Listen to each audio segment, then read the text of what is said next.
Então, de maneira geral, os Estados Unidos podem influenciar positivamente ou negativamente a região. No caso, o Trump.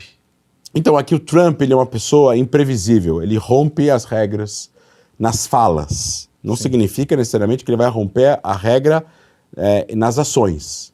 E governos precisam ser avaliados nas ações e não nas falas.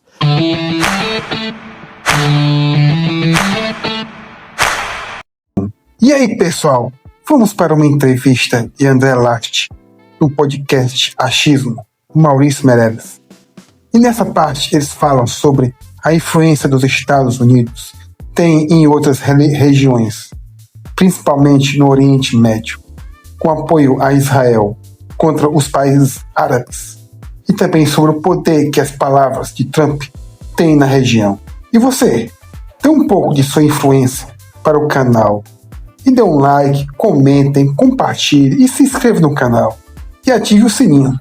Vamos lá, Te conhece há bastante tempo. Mas eu quero falar sobre geopolítica em geral. Você é um cara que é um cientista político, entende bastante de mundo. Trump afeta a comunidade... Trump afeta a questão Palestina-Israel. O que você está vendo desse novo momento do mundo? Você que estuda bastante sobre o assunto, devemos nos preocupar ou não? Primeiro, qualquer presidente americano afeta o conflito palestino-israelense. Não importa quem o presidente americano seja. Mas por uma questão de vou ajudar ou não vou ajudar? Não, porque os Estados Unidos é a maior potência, é a maior economia, é o maior poder militar, é o maior aliado de Israel, é o país mais influente do mundo. Sim. É o país que mais influencia os outros países, além do voto no Conselho de Segurança, além de sediar a ONU, é o país mais importante do planeta, quer queira, quer não, quer goste, quer não. Ainda é o país mais importante. E eventualmente isso vai durar por muito tempo. Tá. A gente não sabe quanto tempo, porque o mundo vai mudando, daqui a 300 anos, 500 anos as coisas vão ser diferentes. Mas a ordem que existe hoje, os Estados Unidos é o país mais influente do mundo. Claro.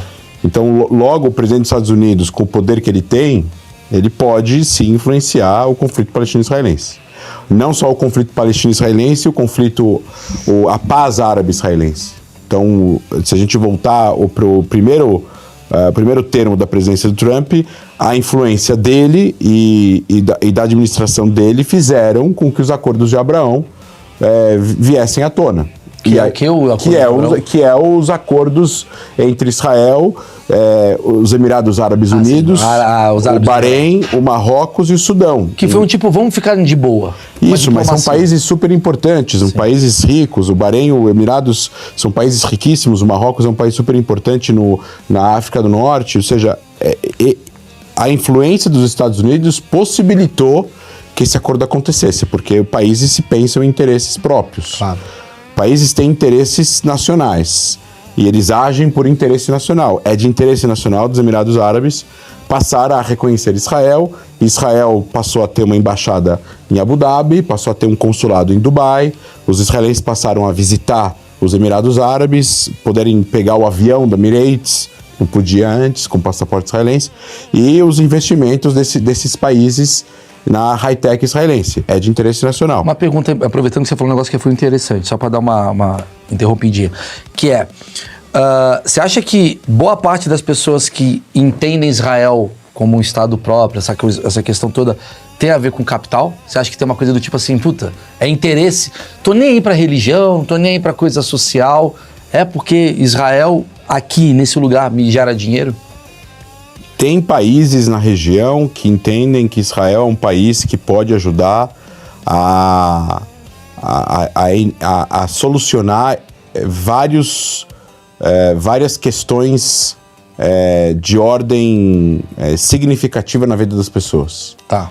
Então eles não têm ideologia, não têm uma visão anti ou a favor, e eles enxergam os seus interesses. Então, o fato de Israel ter uma indústria de startup, de alta tecnologia, e você tem toda a questão da dessalinização do mar, você tem a tecnologia de gotejamento, de plantações no deserto, a tecnologia de defesa, de cyber, etc., etc., isso atrai o interesse dos países.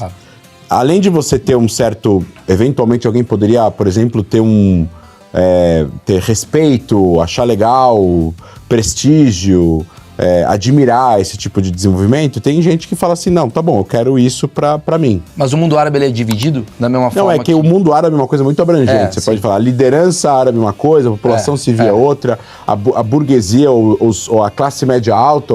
Mas há uma divisão grande, assim, entre Israel e Palestina para esse universo, digamos assim. Lideranças árabes... Existe sim. Vamos colocar que as lideranças árabes mais longe da região, a.k.a. os Emirados Árabes, estão a 1.000 quilômetros, eles têm obviamente, eles têm uma solidariedade aos palestinos, porque são árabes muçulmanos e eles são árabes muçulmanos sunitas. Sim.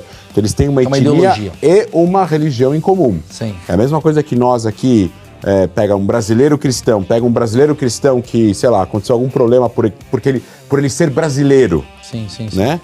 Por ele ser brasileiro. Na França, você vai se sentir empático. Com essa pessoa.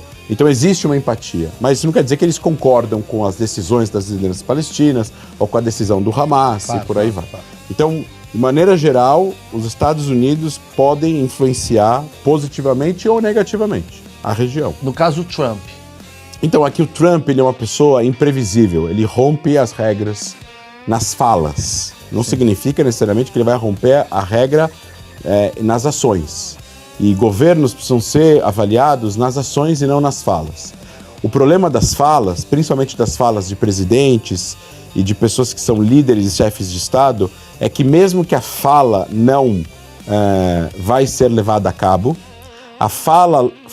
primeiro a fala influencia milhões, porque tudo que um presidente fala chega nas pessoas. Sim. E 2, ele pode desestabilizar alguma coisa por causa da fala, mesmo que ele não vai levar a cabo o que ele falou. Claro. Então, por exemplo, pega o que aconteceu agora da guerra comercial. Ele tem um interesse. Ele quer zerar as tarifas, ele quer fazer paridade de tarifa porque ele acha que está injusto, né? Paga pouca tarifa e recebe uma tarifa alta quando ele importa para lá. Então vamos equilibrar. Então ele quer equilibrar. Aí o que ele faz? Ele usa a tática de negociação dele, que está no livro dele, que é jogar lá em cima e cortar no meio. Sim. Né?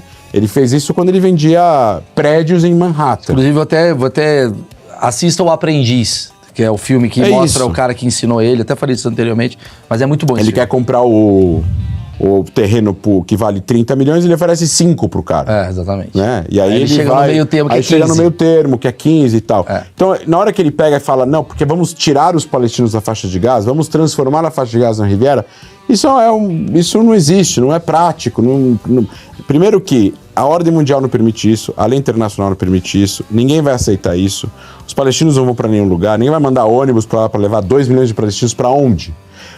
Tudo bem, uma coisa tem gente que quer imigrar. Tá bom, tem brasileiros que querem imigrar, tem palestinos que querem imigrar, tem israelenses que querem imigrar, tem muita gente que quer imigrar. A imigração tem que ser permitida? Tem que ser permitida. Por livre e espontânea vontade? Por livre e espontânea vontade. Isso é diferente de você chegar e falar, vamos tirar eles de lá. Mas isso cria um barulho, e aí acho que a intenção dele nesse barulho foi de fazer com que as lideranças árabes falassem, bom, peraí, antes de o presidente dos Estados Unidos começar a falar um monte de coisa, porque pode ou não ser um blefe, vamos dar uma solução mais plausível. E essa solução mais plausível não iria vir como proposta se ele não tivesse falado aquela coisa que é inviável antes. E aqui eu não estou fazendo juízo de valor. Não estou falando que está certo falar, não está certo falar, que está correto, que não está correto. Estou falando que o resultado final é mais propostas para resolver o problema do Hamas em Gaza, dos reféns israelenses que estão sequestrados e consequentemente, o fim da guerra. Né? Você acha que ela está mais próxima com Trump do que era com Biden? Não dá para saber. Não dá. Pela imprevisibilidade do Trump. Não dá para saber. Não dá para saber porque, por um lado, você fala assim, a guerra voltou, teve o acordo, o acordo chegou no final da primeira fase e ela voltou. Ela voltou com a mesma intensidade? Não. Ela tem como voltar com a mesma intensidade? Não, porque boa parte do artefato militar do Hamas nessa guerra de troca de tiros e de matar terroristas, ela já caiu por terra. Hoje em dia é muito mais insurgência, guerrilha, oportunidade, então é muito mais limitado. O que é mais perigoso também. O que é mais perigoso, mas demora mais tempo. Claro. E aí você fala assim, você tem um aumento da violência que eventualmente pode levar o Hamas a se ceder, ceder o controle, deixar as armas. Se o Hamas deixar as armas, deixar o controle, entregar os reféns, a guerra acaba. Sim. Só que a guerra não vai acabar se ele só entregar os reféns e continuar no poder. Porque senão vai ter tudo sido em vão.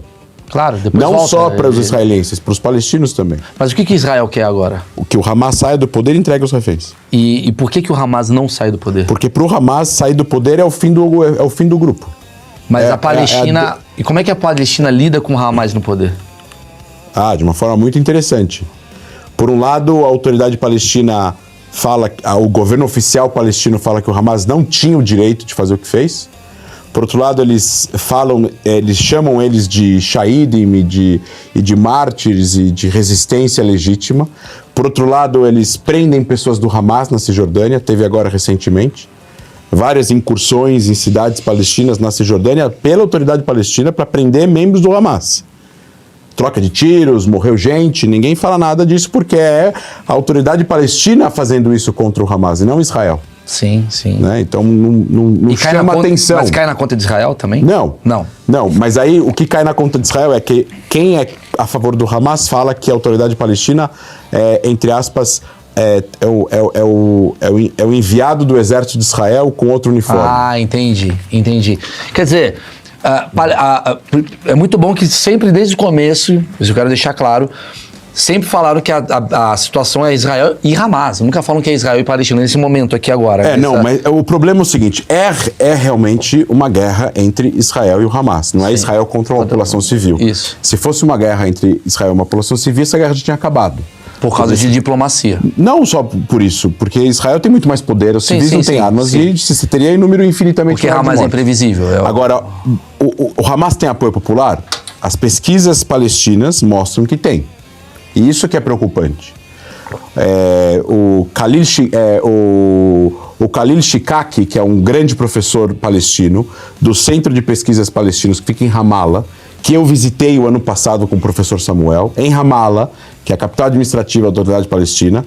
Então, assim, isso é até uma mensagem para as pessoas que não gostam acham que o que a gente faz é errado, que é fake news, que é manipulação. Peguem um avião, vão até Israel, peguem o carro, vão até Ramallah, se encontrem com o professor Shikaki, peguem os documentos que ele publica lá no site dele.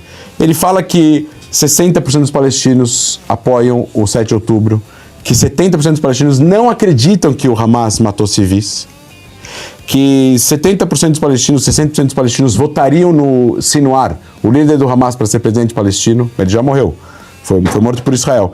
Mas o que mostra por um lado, o que a gente vê é uma dicotomia entre uma insatisfação dos palestinos pela guerra contra o Hamas, porque não levou nada. O que eles conseguiram para a população palestina nada com o 7 de outubro? Nada. Qual o ganho real, prático, para a causa palestina que o ataque do Hamas, pensando agora única e exclusivamente no que poderia ser uma estratégia para os palestinos. Qual o benefício? Nada. Só pela honra, eles conseguiram eles estão mais próximos de uma independência? Não. Eles estão mais próximos de fazer Israel sair da Cisjordânia? Não. Eles estão mais próximos... eles conseguiram alguma ajuda humanitária, algum dinheiro a mais? Não. Eles conseguiram trazer destruição, morreu um monte de gente, inclusive civil. Não só gente do Hamas, mas civil também, no meio dessa guerra. 50 bilhões de dólares de prejuízo, 15 mil toneladas de escombros. O que eles conseguiram? Então, por isso que a gente fala que o presidente dos Estados Unidos, voltando para a sua primeira pergunta, ele tem sim a influência e a capacidade de fazer com que as coisas mudem de curso. Porque ele tem muita influência sobre Israel, muita influência sobre o mundo árabe, muita influência. Eu estou falando do mundo árabe moderado, que conversa, por sua vez, também com Israel. Então é um joint venture que poderia sim ajudar os palestinos a eventualmente conseguir fazer com que o Hamas saia do poder e a guerra termine. Mas você está me falando praticamente, eu vou fazer uma comparação talvez esdrúxula, mas é quase como se a Argentina e o PCC estão brigando e a população brasileira está a favor do PCC. Seria mais ou menos isso? Sim, em parte, mas é que a Argentina não controla o Israel, mas de uma certa forma Gaza não é um território independente. Sim. Mas eu quis dizer... Não é que Israel controla Gaza. Israel saiu de Gaza em 2005. Mas Israel controla o espaço aéreo, Israel controla a fronteira de Israel. O Egito controla a fronteira de Gaza com o Egito. Não, entendi. Então, é diferente, o Brasil é completamente independente. Sim. Mas, sim, a gente está falando de um país lidando com Aí um grupo. eu pergunto, por que o povo palestino, ele gosta de um PCC de liderança, né? Um grupo terrorista como uma liderança? O que eu quero acreditar que não é o povo... Vamos mas 60%. Então, mas é que a gente está falando de uma pesquisa, ou 40%, 50%. Agora, a última pesquisa faz que o apoio ao Hamas está baixo. Mas é que, ao mesmo tempo que o apoio ao Hamas está baixo, eles apoiam o que o Hamas fez no dia 7. Então, é discrepante. E aí, também, a gente tem que considerar que a pessoa que está respondendo isso está respondendo enquanto o Hamas ainda está no poder. E a pessoa está morando em um lugar onde tem um monte de gente do Hamas. Tá bom. A outra coisa que a gente tem que também considerar é que muitas pessoas que são perguntadas, o primo, o tio, o filho, o pai, é do Hamas. Tá. Então ele ia falar mal do Hamas, ele tem uma pessoa do Hamas na casa dele. Sim. Porque todo mundo mora no mesmo lugar. Então a gente tem que saber exatamente mas tem uma se essa a amostragem e a distribuição da resposta. A gente talvez aqui no mundo livre, onde a gente está acostumado a ver pesquisas o tempo todo, porque a gente é perguntado de eleições e tal, a gente talvez tem que encontrar uma forma de enxergar essa pesquisa. Eu não estou tentando passar o pano para o fato de existir apoio popular do Hamas entre os palestinos, mas a gente também tem que tentar encontrar uma forma de enxergar como seria a resposta dessas pessoas caso elas tivessem a opção de estar respondendo isso sem o Hamas poder estar ameaçando a vida dessas pessoas. Independente disso, a pergunta talvez seja, por que há apoio, em vez de a maioria, por que há apoio populacional ao Hamas? Olha, eu acho que o ethos do nacionalismo palestino, ele foi construído em grande parte em cima da existência de Israel. Israel passou a existir em 48 após a Guerra da Independência. A Guerra da Independência, porque Israel é um triunfo, para os palestinos é uma catástrofe. A Nakba, onde 750 mil palestinos tiveram que fugir das suas casas ou foram expulsos por causa da guerra. Eu não vou entrar agora, a gente já falou disso na primeira vez que eu vim. A guerra foi uma invasão de 5 países no que se transformou em Israel. Israel ganhou a guerra. Ela teve consequências dessa invasão. Territórios conquistados, vilarejos destruídos, de ambas as partes. Teve judeus expulsos da Cisjordânia, de Jerusalém, e teve árabes expulsos de onde se transformou em Israel. Principalmente onde havia hostilidades. Onde não havia hostilidades, essas pessoas ficaram, e isso são 200 mil árabes na época, que ficam em Israel, recebem cidadania israelense, e hoje são 2 milhões. Então Israel são 10 milhões de pessoas, 2 milhões são árabes, 8 milhões são judeus. Esses 2 milhões participam da sociedade israelense, fazem exército, se quiserem, são juízes da Suprema Corte, são parlamentares, são médicos, são empresários, são enfermeiros, etc. e tal. São árabes israelenses, porém são descendentes dos árabes palestinos que moravam na região antes da independência de Israel. Eu acho que o ethos palestinos, o ethos do nacionalismo palestino, ele, como houve essa catástrofe na visão deles, e existiu esse grupo de refugiados que foram para Gaza, foram para a Cisjordânia, Gaza caiu na mão do Egito, Cisjordânia da Jordânia, foram para o Líbano e tal, começou a se construir uma série de formatos de entendimento para poder destruir Israel. Grupos paramilitares e tudo mais. E eles tinham certeza que eles iam se bem suceder, porque os árabes eram mais fortes que Israel. O Egito, junto com a Síria, junto com a Jordânia, junto com o Iraque, tinham mais armas, mais pessoas, mais recursos, mais tudo. Então eu acho que o ethos foi construído em cima do que a gente chama de mukawama em árabe, que é resistência. É uma coisa nacionalista. Resistência, né? à existência de Israel. Entendi. Eu sempre falo isso. É resistência à existência. E isso não é um problema territorial, é um problema conceitual. Sim. A gente falou disso na primeira vez. A gente falou isso na primeira vez. Então eu acho que tudo que, vamos colocar, os meios justificam os fins. A gente vê aqui no Brasil, pessoas que são pró-palestinas, que apoiam os palestinos, mas que, na sua ignorância ou no seu racismo contra os judeus, apoiam as ações do Hamas porque o Hamas está lutando contra Israel. Entendi. Você justifica os meios, se matou mulher, se estuprou criança, se sequestrou civil, idoso e tal, porque é a luta contra o que eles chamam de a ilegalidade conceitual da existência de um lar nacional do povo judeu naquela região. E isso, eu acho que faz com que as pessoas apoiem o Hamas. Eles apoiam o Hamas porque eles acham que o Hamas justifica os fecha o olho pro que está sendo feito, exato, mas gosta da ideologia. Porque está matando os judeus, porque está matando soldados, porque está matando civis. Entendi. Porque tá cumprindo o papel de ser resistência. Sensacional. Que, na minha opinião, é um beco sem saída. Claro, porque... É um beco sem saída. O Israel não vai deixar de existir. Exato. Israel é um país bastante forte hoje em dia, onde ele não usa toda a força que tem, nem nessa guerra, nem contra o Hezbollah no Líbano. A gente está falando de uma força muito sofisticada, pontual, baseada em inteligência, em precisão. Quer queira, quer não, há muita precisão. Sim. Às vezes é difícil de ver isso, mas se a gente comparar com a guerra do Iraque, com a guerra do Irã, do Irã-Iraque, com a guerra dos Estados Unidos no Iraque, com a guerra no Afeganistão, você vai ver que a densidade demográfica vis-à-vis o número de pessoas que morreram na guerra contra o terrorismo é uma taxa infinitamente menor em Gaza, por mais que haja, infelizmente, esse número de mortos, com as guerras no Iêmen, que morreram 400 mil, na Síria morreram 500 mil. Vai existir sempre Israel, e talvez esse conflito ele vai sempre, tipo, que nem você falou, cada vez que muda um presidente, a geopolítica dá uma mexida, tem uma questão ali. Aí agora Mas só um ponto só que é importante. A política americana é uma política muito baseada numa tradição diplomática onde democratas e republicanos têm valores. A ligação com Israel ela é uma ligação histórica, ela é indestrutível, ela não tem a ver apenas com o interesse do Trump com o Netanyahu. As pessoas acham que é uma coisa pessoal. Tipo Milley, ela não é pessoal. Você teve uma relação dos Estados Unidos com Israel sendo controlado pela esquerda israelense, pela direita israelense. E vice-versa. E a vice-versa. E democratas... É que nunca vai ter um radical nos Estados Unidos, né? Vai ser sempre um democrata ou um republicano que tem uma relação muito boa. Tem gente que acha que o Trump ele rompeu essa barreira e que ele é um radical. De novo, eu acho que há um populismo em geral no mundo. Concordo. De ambos os lados. Sim. Há uma polarização política de ambos os lados. Ambos os lados. É impressionante. Você sai e vai para uma festa e tira foto com um empresário ou uma empresária. Esse empresário apoiou tal presidente, esse empresário apoiou tal presidente, esse empresário fez tal coisa. Eu não vou citar nomes. Né?